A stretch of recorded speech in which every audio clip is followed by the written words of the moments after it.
Don't buy this kind of heat treatment furnace. This set of equipment has been used for 18 years. Dad has only replaced one heater in 18 years. The heater was given to him originally. Very few consumables. Only using for liter methanol per hour.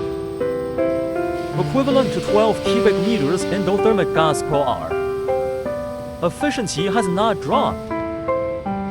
Insulation bricks haven't broken down after 18 years.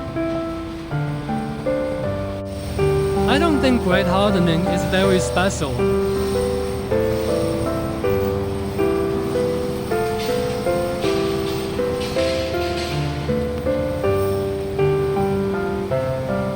They bought several houses using this equipment.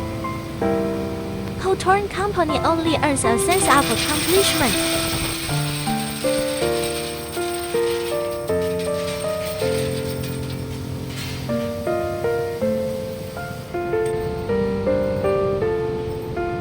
Do you like this equipment? But I advise you not to buy it. If you buy a few more sets, I will go out of business.